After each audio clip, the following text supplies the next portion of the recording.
Hoy el personaje, Isabel la Católica. Voy a presentarles a los invitados que tenemos hoy, sin duda excepcionales, sobre todo uno, ya lo verán. Vamos a empezar por don Vicente Álvarez de Palenzuela, que es catedrático de la Universidad Autónoma, catedrático de Historia Medieval. Bienvenido. Sí, muchas gracias. Muchas gracias. Profesor don Luis Suárez. Es un honor. Muchas gracias por haber aceptado la invitación. ¿Cuántos años lleva usted estudiando a Isabel la Católica? 50. 50. Don Luis Suárez es catedrático, es maestro historiador, es académico, es Premio Nacional de Historia precisamente por este libro, por Isabel, que ya no es primera, sino Isabel IV, porque va por la cuarta edición. Enhorabuena, de verdad que es para nosotros un honor tenerle y seguro que vamos a aprender.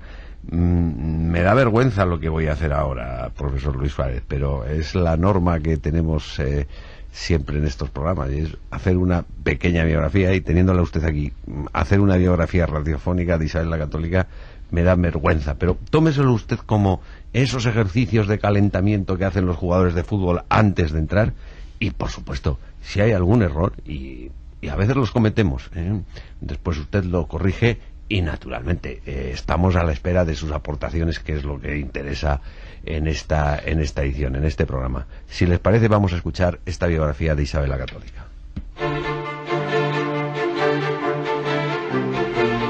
Nace el 22 de abril de 1451 en el pueblo abulense de Madrigal de las Altas Torres.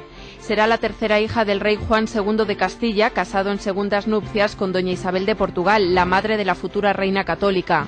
Su infancia transcurrió en Arévalo, donde se trasladó su madre al poco tiempo de enviudar. En 1464, el rey Enrique IV, su hermanastro, le lleva a su corte dotándole de rentas, mercedes y una villa en Casarrubios del Monte. El 19 de octubre de 1469 contrajo matrimonio con Fernando II de Aragón en Valladolid. A la muerte de su hermano Enrique IV de Trastámara, Isabel entabla una guerra con su sobrina Juana la Beltraneja por la sucesión al trono castellano. Su triunfo en dicho conflicto sucesorio coincidió con la unión dinástica de Aragón y su reino. Isabel y Fernando inauguraron en España el Estado moderno.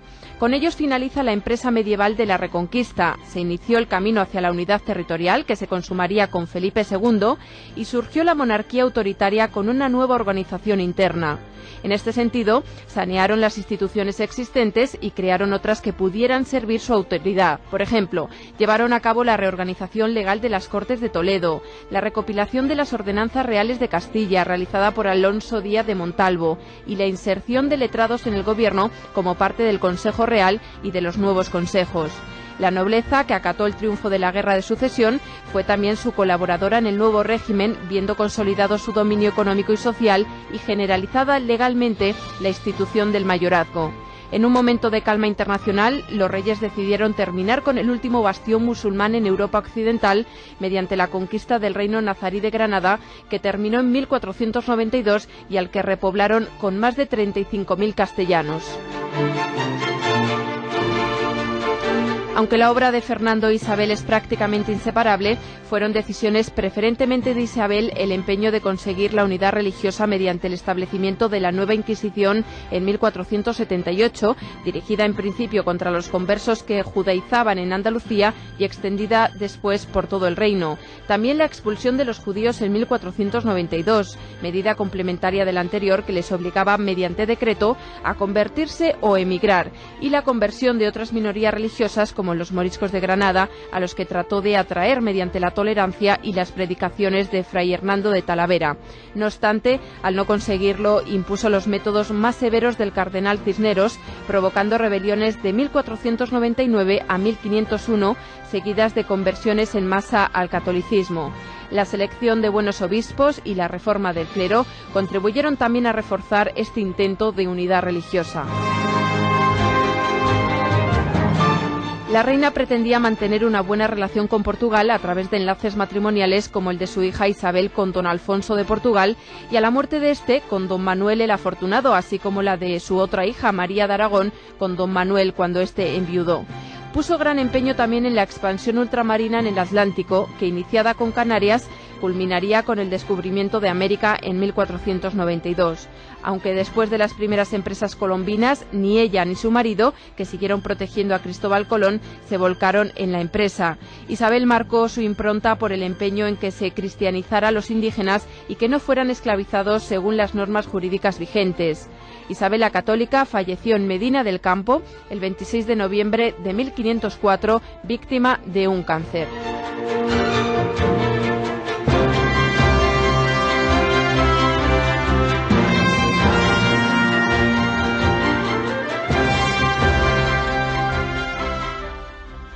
Profesor Luis Suárez, ya sé que le ha sabido a poco, pero es la dinámica del programa. ¿Hemos cometido algún error? Muchos.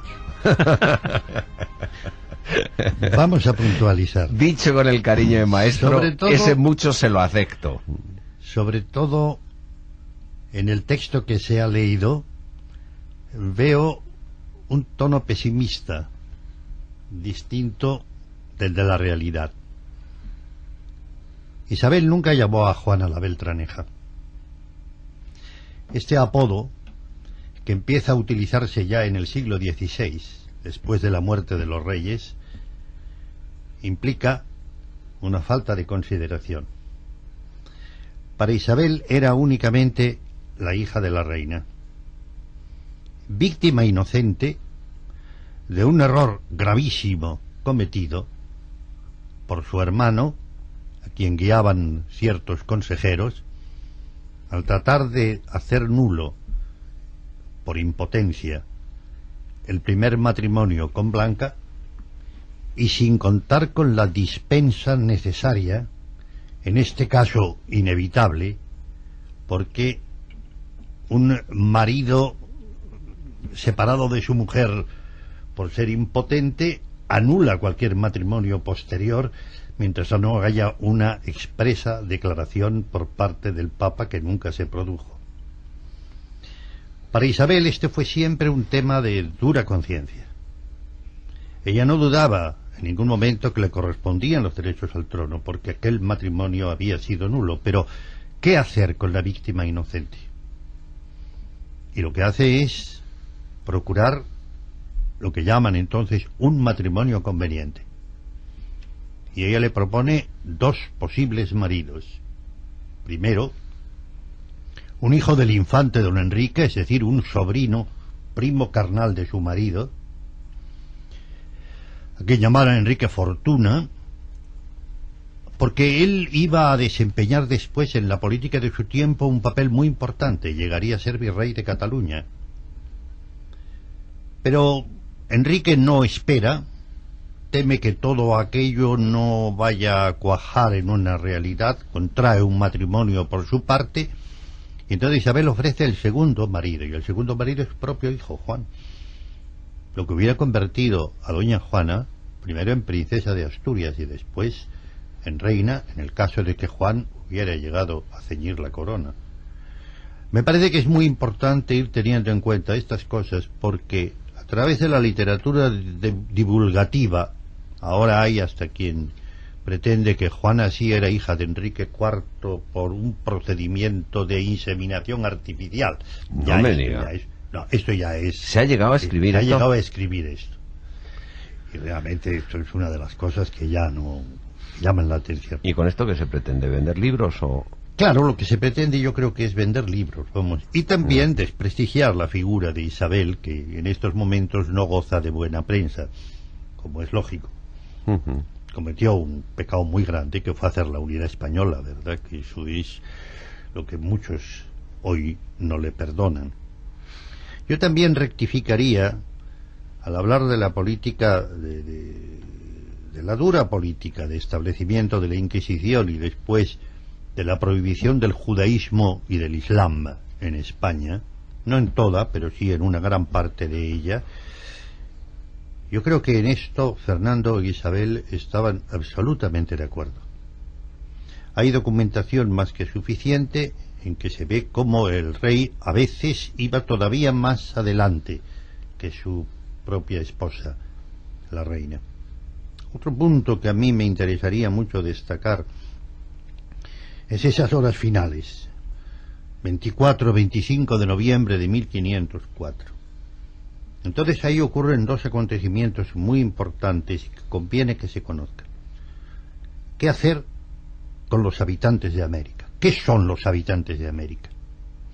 Y la respuesta de Isabel, plasmada en el codicilo, no puede ser más clara: seres humanos con todos los derechos que les corresponden. Por consiguiente, tienen que ser tratados como vecinos y moradores de esos territorios, lo mismo que los súbditos en España son tenidos como vecinos y moradores. Cuando alguien le comenta, bueno, el estado primitivo en que se encontraban en aquel momento los habitantes de estas tierras, estamos hablando únicamente de las islas de las Antillas, todavía no se ha llegado al continente, se sabe que hay un continente, pero no se ha penetrado en él. Y cuando le completan esto, ella da una fórmula muy curiosa, dice: hay que fundar ciudades allí y hay que propiciar matrimonios mixtos. Luego entre parientes ya se pelearán, pero eso es lo normal y eso es lo que conviene para establecer. Está bien visto, ¿verdad? Está bien visto. Está bien visto por parte suya. Y la segunda cosa es que cuando ella está dictando todo esto a un notario escribano de origen catalán, además, curiosamente, de repente hay un momento en que se interrumpe y dice: bueno, ¿qué es lo que yo tengo que agradecer a Dios más en esta vida? Y después de guardar un minuto de silencio, le dice: el marido que me dio, el mejor rey de España. Creo que en eso está definido todo. Cuando Fernando tiene noticia ya de la muerte, cerrados sus ojos, coge a este mismo notario y le dicta la carta en que se va a comunicar a todo el reino la muerte de Isabel. Y las palabras que utiliza a mí siempre me han parecido verdaderamente tremendas, ¿verdad? Aunque al perderla perdí yo y perdieron estos reinos tanto como esta, así, y el dolor me atraviesa las entrañas. Sin embargo, habiendo vivido como vivió, sé que Dios le habrá dado un premio con todo lo que merecía. Creo que eso es... Pues sí, don Luis, conozco un historiador republicano, también los hay, claro, también los hay, que dicen que es la única reina o los únicos reinos de España a los que se les puede mirar con respeto. Pues ya no sé si eso, claro, sé si eso será exagerado o no, desde luego con respeto. Después le digo el nombre del historiador, fuera de micrófono. A mí siempre me ha sorprendido de Isabel en su juventud. Primero, bueno, lo que se decía respecto a doña Juana es incansable, yo jamás la llamo así, entre otras cosas porque, con ese apodo, entre otras cosas porque es rigurosamente falso. Hija o no de Enrique IV, desde luego, nada tiene que ver el personaje en su paternidad que le atribuye ese apodo. Y prefiero llamarla como la llaman en Portugal, la excelente señora, que es un término que le cuadra mucho mejor, ¿no? Decía que me sorprende desde su juventud la actitud y la perspicacia política de Isabel. Decide casarse con Fernando y con ningún otro. Naturalmente es un matrimonio de Estado, es un matrimonio político. ¿Por qué con Fernando y con ningún otro? Bueno, pues ella sabe ver perfectamente que ese matrimonio es el que va a terminar con una guerra civil en Castilla, más o menos larvada, más o menos manifestada, que en realidad se abre, yo diría que con la muerte de Enrique III, que a partir de ese momento. Es decir, a partir del momento... en 1420. Desde luego en 1420, absolutamente, claro, a partir del golpe de Estado de Tordesillas. Pero en ese periodo entre 1406 y 1420, los 15 años en números redondos, en que don Fernando no es rey de Castilla y rechaza el trono castellano, etcétera, etcétera, ahí se abre una distancia que acaba estallando en 1420 cuando don Enrique toma por la fuerza el poder en Tordesillas. Y a partir de ahí se abren unas luchas que realmente no cesan hasta que las dos ramas trastámaras, es decir, hasta que un nuevo Enrique III y un nuevo infante don Fernando se reúnen, en este caso Fernando de Aragón e Isabel de Castilla. Y eso supo ella verlo muy bien y llevarlo adelante en medio de unas dificultades tremendas, incluso sorteando uno de los obstáculos más difíciles, el contraer matrimonio sin conocimiento previo de su hermano el rey, de su hermanastro Enrique IV. Eso sabe hacerlo extraordinariamente bien. Después se hablaba en la biografía que hemos oído de que instalan un régimen de monarquía autoritaria. Bueno, yo creo que eso convendría pulirlo un poquito, ¿no? Por lo menos restablecen el principio de autoridad en la monarquía. Son dos cosas distintas. Sí, son dos cosas distintas, evidentemente. Se agradece la rectificación. Son dos cosas muy distintas. No es la suya una monarquía autoritaria, todo lo contrario, gobierna sobre consejos, con la colaboración de consejos y con la colaboración de los grandes. Por cierto, llamando a colaboración con la corona a todos los grandes, a los que eran los partidarios suyos durante la guerra civil y a los que no eran tan partidarios suyos o abiertamente enemigos durante esa guerra civil. Quizás sorprendiendo a los propios partidarios por el trato que se da a los no partidarios, todos iguales, reconciliados con la monarquía. Y eso sorprende a algunos, tanto que algunos abandonan la colaboración con los reyes porque se creían los dueños. Esa imagen que tenemos, don Luis, y transmitida, a lo mejor ya desde mal transmitida, desde los libros de bachiller, o si quiere, bien transmitida, pero mal en su concepto, de que los reyes católicos y la reina a los nobles les dieron caña, les anularon y se pusieron ellos, y sobre eso se montó ya todo el gobierno, la unidad de España y hasta las puestas del sol. Eso es absolutamente falso. Esa es una idea que nació en el siglo XIX, cuando por influencia de la Revolución Francesa había que decir que la nobleza era lo malo. Y por consiguiente, si queremos exaltar la figura de los reyes católicos, tenemos que convertirlos en enemigos de la nobleza. Nunca fueron enemigos de la nobleza, al contrario. Ellos estaban convencidos de que la necesidad de una clase política, entonces era la nobleza, hoy son los partidos. Ya estamos viendo incluso que parientes y familiares de los que están en el poder aspiran también a ocupar los cargos como si fuera una nueva nobleza. Hasta en primer grado. Hasta el primer grado. Entonces, para ellos la nobleza es un elemento indispensable dentro de la estructura de la sociedad española. Lo que pasa es que yo no insistiría demasiado en el carácter institucional, porque la función esencial de la nobleza es una función social, más que una función política. A los nobles se les utiliza después, como embajadores, como diplomáticos, como virreyes, como generales, en fin, todo esto. Pero lo que se pide de ellos, ante todo, es que sean el modelo para la sociedad. Y esto es lo que se consigue, indudablemente. No hay más que ver que en el lenguaje corriente nuestro, cuando tenemos que elogiar a alguien, lo que decimos es qué persona tan noble, cómo cumple su palabra, qué caballero es. Y a las mujeres, cuando queremos honrarlas de alguna manera, las llamamos damas. Entonces es el modelo que la sociedad debe tener delante, y ahí está la primera misión de la nobleza. De ahí que Isabel tuviera mucho cuidado en que los hijos de los nobles, los chicos jóvenes, se educasen en la corte. Bajo su cuidado, bajo su custodia, bueno, bajo sus maestros, para que vayan aprendiendo curiosamente la lección. Y a ese respecto una anécdota muy curiosa. Vamos a decir que Isabel acogió en la corte a todos los hijos bastardos o sacrílegos que andaban por el mundo, los hijos del cardenal Mendoza. Había unos cuantos. Como ahora. E incluso los hijos de su marido. No, digo que como ahora. Bueno, no sé si como ahora. Pero no, las tendencias humanas son, ya sabe usted, universales. Claro. Incluso los hijos de su marido y los hijos de la viuda de Enrique IV, doña Juana de Portugal, que son también, esto está comprobado documentalmente, lo sabemos muy bien. Y cuenta Gonzalo Fernández de Oviedo que en una ocasión Fray Hernando de Talavera, el confesor de la reina, le reprendió, porque decía que con esto lo que venía a hacer era más o menos legitimar el pecado. Fomentar incluso el pecado. Y entonces ella lo que hizo fue llamar a uno de estos pajes, rubio y de ojos azules, hijo del cardenal Mendoza, y cogiéndole así por el cuello y acariciándole le dijo a Fray Hernando: ¿verdad que son muy bellos los pecados de mi cardenal? Bien. Por cierto, muy mujer. Muy mujer. Ahora que me cuenta usted fundamentalmente mujer. Pues hablemos de esto.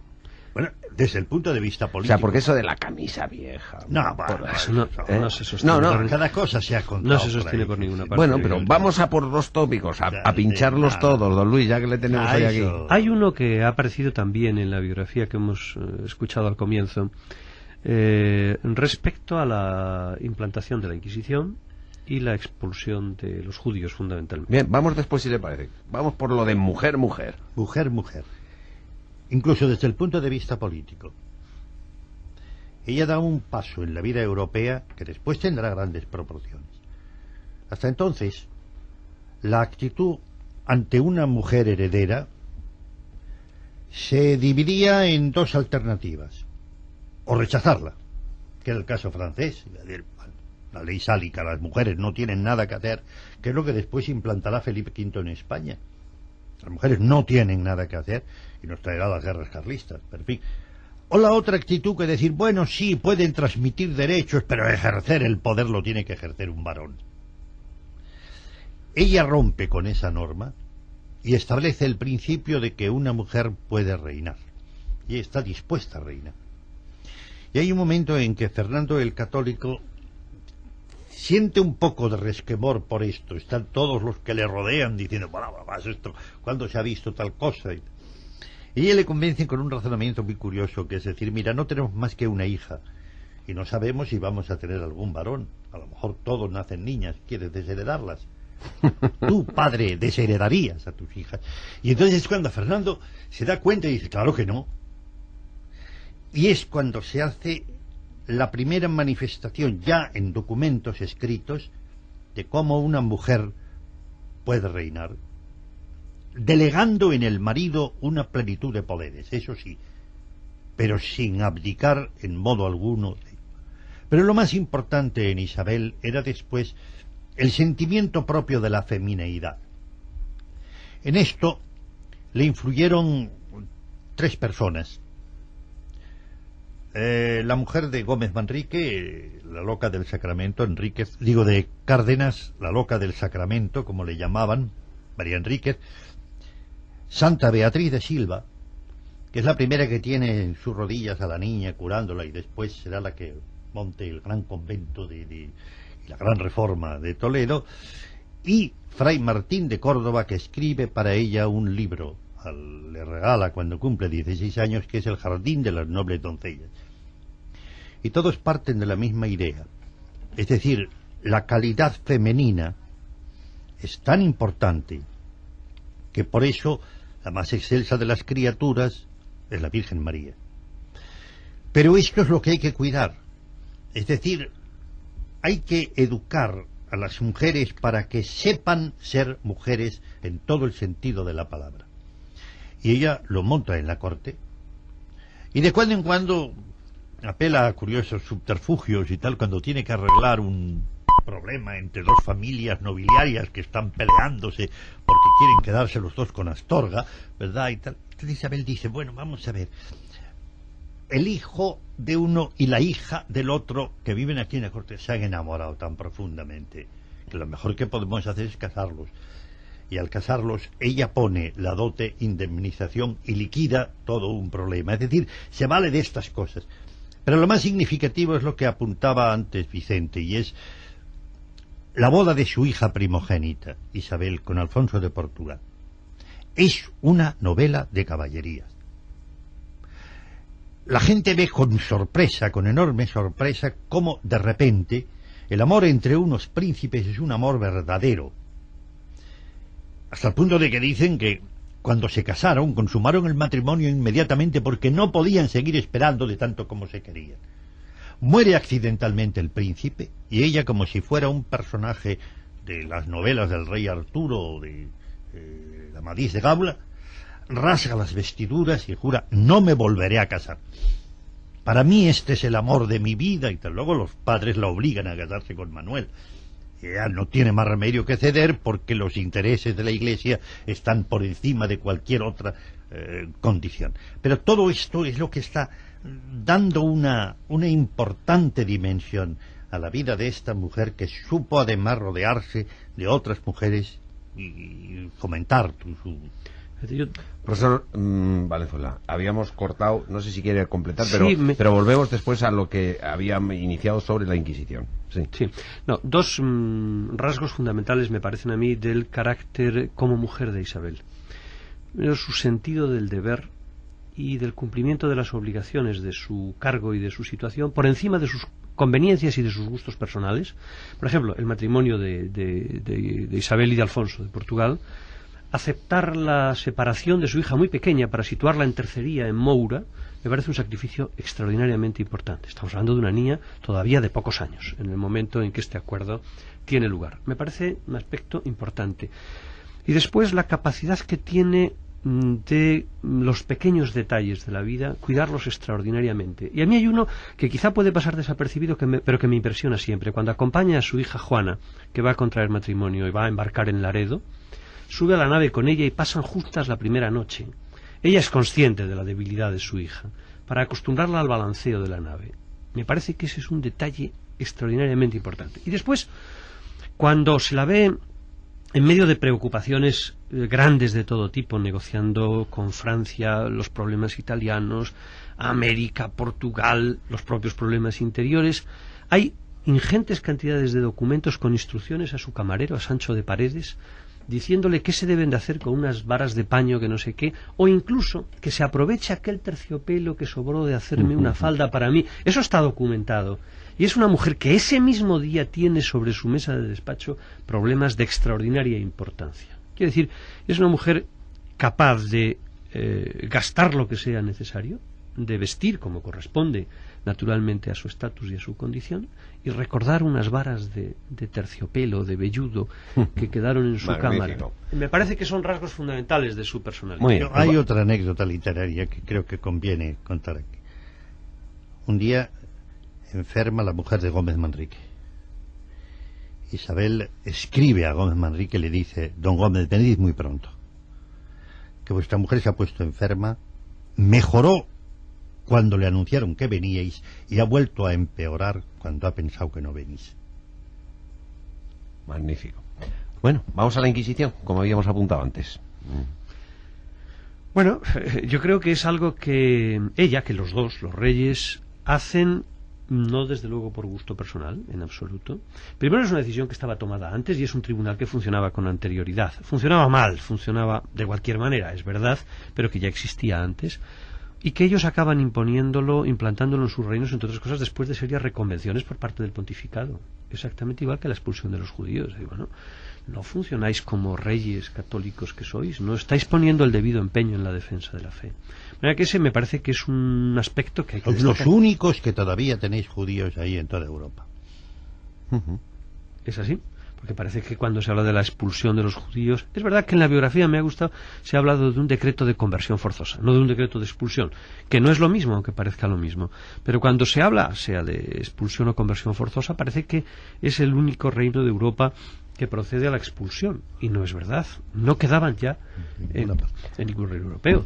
Por cierto, si me permite, don Luis, vamos a contar una cuestión personal. Usted y yo nos conocimos, ¿se acuerda?, en esos cursos del Escorial. Y concretamente en ese curso estaba un gran amigo suyo, un catedrático de la Universidad de Tel Aviv o de Jerusalén, allá en Afni. De Tel Aviv. De Tel Aviv. Bueno, usted luego fue embajador y después ministro. Sí. Usted Lomo Benami. No. Allá en Afni. Hainamni. Usted bueno, yo creo que no hay judío importante que no conozca. ¿Qué piensan los judíos estudiosos? No, los estudiosos, incluyendo a Netanyahu, ya no ven las cosas de esa manera, sino como, bueno, fue una decisión política, probablemente no acertada. Yo creo que no fue acertada, eso es otra cuestión, pero una decisión política que entra en el juego del tiempo y que es además algo que desde Europa, desde el poder europeo, les están reclamando. Hay una conversación en 1478 entre el legado pontificio, que curiosamente se llama Nicolás Franco, y los reyes pero católicos, bueno, en que les plantea la cuestión de una manera muy clara. Es decir, no pueden ustedes seguir teniendo ahí una quinta columna cuando toda Europa ya ha prescindido de ella. Porque la unidad religiosa es lo único que puede defender a esta Europa que se encuentra ante el gravísimo peligro de los turcos. Ojo, que ese es uno de los problemas que se plantea. Curiosamente, cuando en la época de Felipe III se decida la expulsión de los moriscos, esto es lo que se tiene en cuenta, que son una quinta columna que los turcos y los franceses también estaban tratando de utilizar para provocar un conflicto dentro de España. De modo que, en fin, es un problema muy delicado que hay que ver con la mentalidad de la época y no con la mentalidad de nuestros días. Teniendo en cuenta además que nosotros hemos cometido errores muchísimo más graves. No se les ocurriría en la época de los reyes católicos legislaciones como algunas que están hoy vigentes en el mundo occidental y que permiten las aberraciones naturales más tremendas que se pueden imaginar. El genocidio por millones de las leyes abortistas. Por ejemplo. Yo recuerdo que una vez cuando planteamos esto, es decir, efectivamente fue una medida errónea la expulsión de los judíos, pero no hubo holocausto. Al contrario. Sí. Las relaciones entre los Abravanel y los reyes católicos continúan. Cuando llega el momento de desembarcar en Melilla, toda la labor previa se está haciendo a través de judíos que cobran de la corona española y que llevan a cabo las operaciones de tanteo, de por qué tal, que son los que dicen hay que ir ahí, no a otro lado, porque de modo que no hay una. Y cuando se convierte el rabino mayor, Abraham Seneor, padrino Fernando, madrina Isabel. Por algo será. Le llaman Fernando, claro. Resucitan para él el apellido coronel y le hacen 24 caballeros de la ciudad de Sevilla. Bueno, ya más no se puede hacer. Vamos. Está claro. A un judío descendiente de judíos, Andrés Cabrera, le hacen marqués de Moya. Ya más no se puede, en eso no se puede pedir. Es que además era la esperanza de que hubiera una conversión más generalizada. Es decir, para ellos fue una desilusión, sin duda alguna, que los judíos españoles, ya depurados por lo que había ocurrido el año 1390, que eso sí que no tiene ya defensa posible, pero ellos esperaban que las conversiones fuesen muy grandes. Lo que ocurrió es que, depurado el judaísmo español, tenía una fuerte capacidad de resistencia. Y entonces el número de conversiones fue muy, muy escaso. Pero aquí, a diferencia de lo que había ocurrido en Inglaterra y en Francia, se reconoció todos los derechos de propiedad de los judíos, todos los bienes. Podían llevárselos o podían dejar incluso poderes para venderlos más tarde y no en la depreciación que la coyuntura podía traer. Sí, venderlo por si un judío había salido de España y quería volver después, habiéndose bautizado para recibir el bautismo, tenía derecho a recuperar todos los bienes que hubiera vendido, pagando por ellos el mismo precio que a él le diera. Ajá. Yo creo que esto... Una medida interesantísima. Y eso documentalmente está aprobado, y en Simancas yo he encontrado más de 40 documentos en donde se hace esta operación.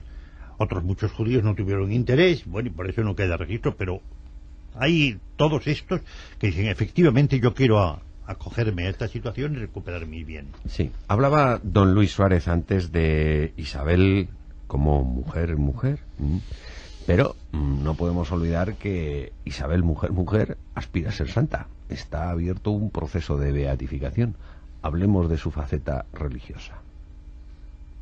Como de su faceta religiosa, personalmente, como claro, persona. Claro. Sí. Sí, bueno, es que hay un proceso de beatificación abierto, que usted conoce muy bien. Yo no sé si puede hablar. Yo es que no puedo hablar de ese tema. ¿Por qué? No, pero es que quiero que lo explique. Porque soy uno de los testigos. ¿Cómo que es uno de los testigos? Claro, yo soy uno de los testigos de la primera etapa del proceso, cuando todavía estábamos en entonces Valladolid. ¿qué ocurre? Y entonces ahí es comunión, late sentencias, y yo digo algo de lo que he dicho allí. Ese testimonio tiene que ser absolutamente secreto. Bueno, por eso no quiero hablar de este tema. Pero de su faceta religiosa no relacionada con el... No, ella era una mujer muy religiosa. Eso sí puede contarnos. Sí, de hecho, lo ha contado usted en su libro. Muy religiosa, y además, dentro de lo que es el canal de la Reforma Española, que es la que precede al protestantismo. Es decir, aquí tenemos muchas veces la idea equivocada de que hubo una reforma protestante y después una especie de reacción católica. No, no es así. La contrarreforma. La contrarreforma, no. Desafortunadamente Hubo una sigue reforma. llamándose así, Claro. Los libros de No hay más Claro. que una reforma, que es la reforma católica. Hay una Porque es reforma una revolución. católica, hay una reforma católica, y contra esa reforma católica se alza el luteranismo, porque no reconoce esto. Se siente además traicionado por lo que ocurrió en el Concilio de Constanza y en el de Basilea y tal. Pero Isabel vive dentro de esa reforma. Y esa reforma se apoya en dos principios que son esenciales para la vida europea y de lo cual no estamos hablando lo suficiente. El reconocimiento de que Dios ha puesto en el hombre una capacidad racional que permite el conocimiento especulativo, es decir, saber muy bien lo que es bello, bueno y justo, y la existencia del libre albedrío. Estos son los dos temas que en la literatura del 16 y del 17 van a aparecer a cada instante. Hay más que leer El condenado por desconfiado, o La vida es sueño, o lo que nos dé la gana, o hasta el alcalde de Alamea, vamos, está ahí todo metido. Ella vive religiosamente dentro de esto. Ella tuvo de los franciscanos condiciones que, bueno, como los que pertenecen a la Orden Tercera. Estuvo sumamente vinculada a los jerónimos. Tenía una celda en Guadalupe, desde la cual asistía a misa y asistía a los oficios, y ella la llamaba mi paraíso.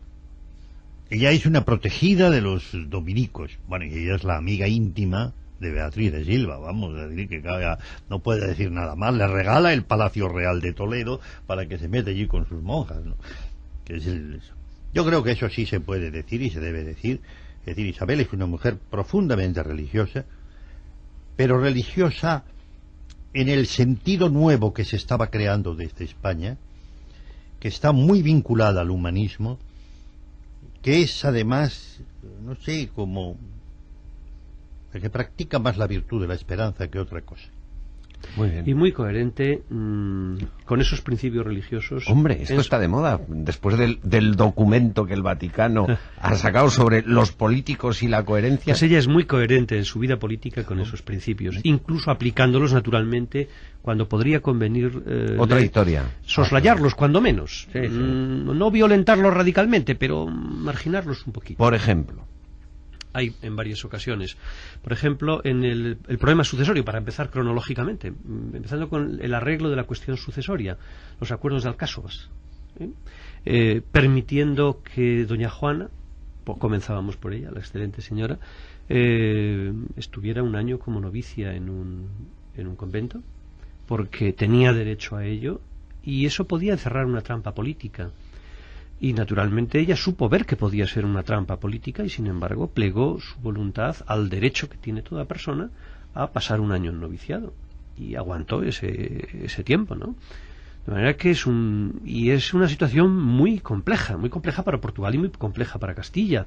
Digamos, con la Casa de Braganza enemiga en ese momento, ¿verdad?, de una hostilidad tremenda con la monarquía portuguesa, y sin embargo siendo la custodia de los príncipes y por lo tanto del futuro de ambas monarquías. Era una cosa muy seria y muy grave. Muchos años después, llamando a doña Juana y a su esposo a la herencia de los reinos de Castilla, que ciertamente ella estaba perfectamente informada del tipo de vida que llevaba doña Juana gracias a su ínclito marido, y sin embargo el derecho está por encima de las conveniencias y les llama a reinar, que vengan, que son los príncipes de Asturias.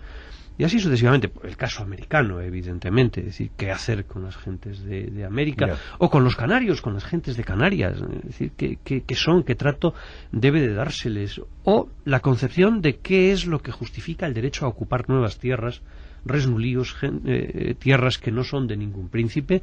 Es la evangelización lo que justifica ese derecho internacional. Bueno, y así podríamos seguir. Yeah. Bueno, ustedes entenderán que si yo hago un programa sobre Isabel la Católica y no hablamos de América, naturalmente tengo que abandonar este oficio, porque es el ABC. Así es que, don Luis, Isabel la Católica y América. Ahí es donde se vio mucho más claramente que en ningún otro sector hasta qué punto la intuición femenina era un elemento dominante. El programa que planteaba Cristóbal Colón no tenía pies ni cabeza. Hay que reconocer que los sabios no es la Universidad de Salamanca, muchos son salmantinos, pero vienen de todas partes. Cuando analizan el tema, tienen toda la razón del mundo. Dice, pretende decirnos que hay 300 leguas y hay 3000 hasta China, y con los barcos de que ahora disponemos es imposible recorrer ese camino. Por eso, la decisión oficial, por así decir, la que estaba dispuesto a admitir Fernando el Católico, es decir, no se puede llevar a cabo esta operación. Tienen razón los portugueses que hay que ir bordeando África, porque ahí es donde uno se puede aprovisionar de agua y de alimentos y de tal, y no se puede inventar esto. Y es entonces cuando entra la intuición de Isabel y le dice, pero bueno, ¿quién nos dice a nosotros que lo mismo que han aparecido Azores, Madeira, Canarias, Cabo Verde, no hay otras islas, no hay otras tierras en medio del Atlántico? ¿Qué perdemos con patrocinar esta empresa si a fin de cuentas, si en esas islas hay seres humanos, lo que vamos a ganar es nuevos fieles para Cristo? Vale la pena, no es mucho el dinero que vamos a invertir, y entonces esa intuición la que permite llevar adelante el viaje de Colón, que tiene un éxito inesperado. El propio Colón no se lo creyó. Él nunca pensó que había llegado, por eso a las islas que descubre en el Caribe le llaman las Antillas, es decir, las islas que están delante de China o de Japón, porque él estaba convencido de que había una corta distancia desde allí. Cuando Colón empieza a intuir que efectivamente hay un continente en medio, se lleva la gran sorpresa, no se lo esperaba. Entonces, claro, se calla, porque hay que aceptar la evidencia, y aguanta un poco el tema, lo que pueda, y eso. Ahora, a Isabel la Católica se le produce un problema de conciencia del cual yo hablaba antes. Es decir, entonces, ¿qué es lo que se ha encontrado ahí? Seres humanos. ¿Qué son los que han venido a Barcelona en el Salón del Consejo de Cientos, estos así, estos chicos guapos y ellas también guapitas, medio desnudos todos? ¿Qué hemos encontrado? Estos que los han traído. Que los han traído. O sea, de vuelta en el primer viaje traen. Traen, claro. ¿Cuántos? Traen y se los presentan. ¿Cuántos traen? Pues 12 y se los presentan, y les bautizan. Ellos y ellas. Traen, ellos y ellas. Traen chicos, claro, chicas. Claro. Y se bautizan, y se incorporan a la corte, y ya queda tal, y después algunos se utilizan en los otros viajes, porque van a servir como intérpretes y tal. Y entonces, ella es la que tiene la intuición que el resto de la gente, en general, no comparte. Es decir, seres humanos, por consiguiente, están dotados de los derechos naturales humanos. Muy realista también en la forma en que se aborda la empresa americana. No es una empresa en la que se echa la casa por la ventana, económicamente hablando. Sí, esto decía el profesor Suárez, decía, no nos va a costar mucho dinero. 2 millones de maravedís. La décima parte, traducido a euros. No, un dato comparativo. La 10ª parte de la dote de la infanta, de la princesa Isabel. La 10ª parte. La 10ª parte de la dote de una infanta. Grosso modo. Bueno, pues no es mucho. No ahora era que mucho. lo pienso. Y de esos 2 millones de maravedís, los reyes pusieron 1.400.000 nada más. El resto tenía que buscarlo Colón. Porque era el copartícipe, y entonces son la casa Médicis, que da dinero, y bueno, y luego hay un dinero de conversos también ahí, que son los que van juntando luego. Y una expedición de 3 naves, nada más. Nada más. Sí, realmente. Digo nada más porque para las expediciones atlánticas los portugueses estaban empleando 17 buques. No se consideraba razonable emplear menos cantidad de buques. Como 17. Se hace ya en el segundo viaje. Como se hace en el segundo viaje. Ya, el segundo ya viaje, sobre seguro, el segundo viaje van 17 barcos. Barcos, no, 17. Como es lógico. Sí, claro. De manera que es... O sea que encima barato, genial y barato. Sí, Sin embargo, sobre eso nace toda una leyenda del empeño de las joyas de la corona, que yo no sé de dónde sale. No sé de dónde sale. Bueno, pues otro tópico que hemos destripado en este programa, y eso está muy bien. Los reyes católicos que lo que hicieron fue utilizar fondos de la hermandad que restituyeron más tarde. O sea, lo que pidieron al tesorero de la hermandad es que les adelantara el 1.200.000 maravedís que necesitaban, y después cada año iban devolviendo una parte hasta que esa deuda quedó saldada. Pero es una operación financiera absolutamente normal. Absolutamente normal, claro. Habitual. Muy bien, pues estamos en los últimos minutos, aunque ustedes no se lo crean. Al principio, cuando digo yo que tenemos casi una hora por delante, dicen que es una barbaridad, pero estamos como antes se decía en los partidos de baloncesto, capitanes 5 minutos, en los 5 últimos minutos. No sé, yo he hecho aquí una serie de esquemas, de preguntas, pero yo no soy el experto y a lo mejor los expertos consideran que hay algún tema que nos hemos dejado en el tintero que deberíamos por lo menos señalar. No sé. Don Luis, ¿qué le parece? ¿Sacamos algo? La unanimidad de los historiadores y de los políticos a lo largo de muchos siglos, hasta llegar a nuestra generación, que es cuando ya se ha torcido todo, de cualquier clase que fueran, de cualquier tendencia, todos consideraban el reinado de Fernando e Isabel como la cumbre de la historia de España y como el gran regalo que España hizo a Europa. ¿Por qué ahora nosotros no somos capaces de defender esto? ¿Por qué? No lo sé. En Francia no se hubiera dado este caso. Francia es mucho más consciente de la defensa de sus grandes figuras. Y nosotros no. Empezamos a remolonear y tal, y a no reconocer esto, como si hubiera sido una época de la cual no tenemos que gloriarnos, no hubiera sido tan importante como en realidad fue. La gente de su época sí lo vio. No hay más que ir a la portada de las escuelas de Salamanca y ver lo que allí en griego escribieron. La universidad a los reyes, los reyes a la universidad y la universidad a los reyes. Isabel la Católica asistió algunas veces a la colación del grado de doctor en Valladolid. Ese el enorme interés que tenía por el saber, por la cultura, por la ciencia, por todo lo que significa la universidad. Don Vicente. Sí, naturalmente, realmente hay que suscribir eso, ¿no? La no valoración reciente del reinado de los reyes. De hecho, no hace tantos años, yo creo que se minimizó hasta casi el absurdo la celebración de 1492. En 1992. ¿Cómo que se minimizó? ¿Se atacó? Bueno, por decirlo lo quería decir de una manera más suave. Sí, pero, oiga, pero las cosas son lo que son. De una manera más suave. Hicimos incluso del descubrimiento un encuentro entre culturas. Sí, esa era la vergonzosa... Cosa que yo no conseguí entender nunca, ¿no? Porque el encuentro hubiese requerido efectivamente una salida por parte... Pero montamos una expo. Bueno, pues estupendo. Sí, que nos salió, por cierto, muy bien. Bueno, sí, cuando las cosas se administran de aquella manera... No tiene nada que ver, no tiene nada que ver con lo que por eso digo, ¿no? Tratando, incluso, ¿no? bueno, pues sobre la figura de la reina se tejen las más disparatadas leyendas o los más absurdos datos sacados de nunca se sabe qué archivos, ¿no? Y eso es incluso Fernando, ¿no? Incluso una película reciente no les trata nada bien.